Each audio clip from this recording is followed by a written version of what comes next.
F एक function है जो डिफाइन किया गया है क्लोज्ड इंटरवल 0 3 से आर पर, और ये जो फंक्शन है ये कंटिन्यूस है और ये कुछ प्रॉपर्टीज को इक्वेशन को सेटिस्फाई कर रहा है जो इन टर्म्स ऑफ इंटीग्रल है।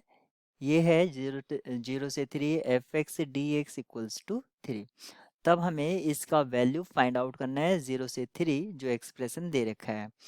अगर मैं यहाँ पर ये जो इंटीग्रल साइन है अगर मैं इसको डिस्ट्रीब्यूट कराता हूँ तो मैं इसको लिख पाऊंगा 0 से 3 x F X D x, और सेकेंड वन को लिख पाऊंगा 0 से 3 और 0 to x F T D T, और ये हो जाएगा dx।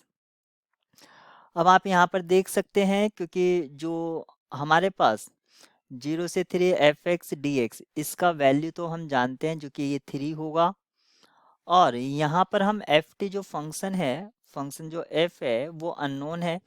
तो इसको अगर मैं शुरुआत में यहाँ पर आप देख सकते हैं क्योंकि x इन्वॉल्व है, x इसमें इन्वॉल्व है जो कि t की लिमिट है, ये लिमिट था t का। तो सबसे पहले मैं इसको t के रेस्पेक्ट में ना करके x के रेस्पेक्ट में करूँगा। तो सबसे पहले मुझे रीज़न चाहिए होगा, तो ये है y इक्वल्स टू एक्स या t इक्वल्स टू एक्स, क्योंकि t के टर्म्स में है t इक्वल्स टू एक्स और t इक्वल्स टू 0। ये है हमारी t इक्वल्स टू 0।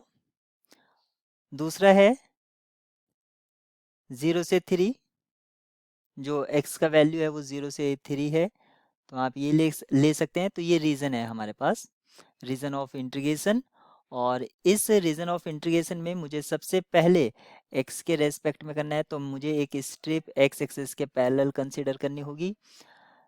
इस तरह से मैं इस गिवन इंटीग्रल को लिख पाऊंगा इक्वल्स टू 0 से 3 x F X D x. और यहाँ पर आप ये भी देखेंगे इसका वैल्यू 3 नहीं था क्योंकि इसके साथ x है। तो यहाँ पर मैंने इसको ऐसे लिखा, और जब मैं इंटीग्रल को यूज़ कर रहा हूँ तो वो क्या होगा, डबल इंटीग्रल। और यहाँ पर x की जो लिमिट होगी वो आपकी जाएगी t से,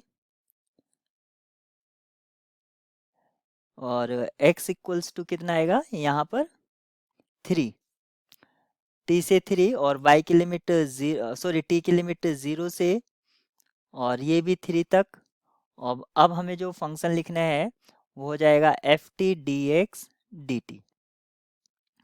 अब इसको मैं एज ए कॉन्स्टेंट ट्रीट कर सकता हूँ, तो यहाँ पर मुझे जो मिलेगा ये तो ऐसे ही चलता रहेगा 0 से 3, और x मिलेगा, लिमिट रखने पर ही हो जाएगा 3 minus T F T D T, F T D T. इसको मैं एक्सपेंड कर दूंगा, मतलब प्रॉपर्टी यूज़ करूंगा, तो इसको लिखूंगा फर्स्ट टर्म ऐसे ही, और सेकंड टर्म लिख पाऊंगा 0 से 3, 3 outside F T D T minus 0 से 3 T F T D T.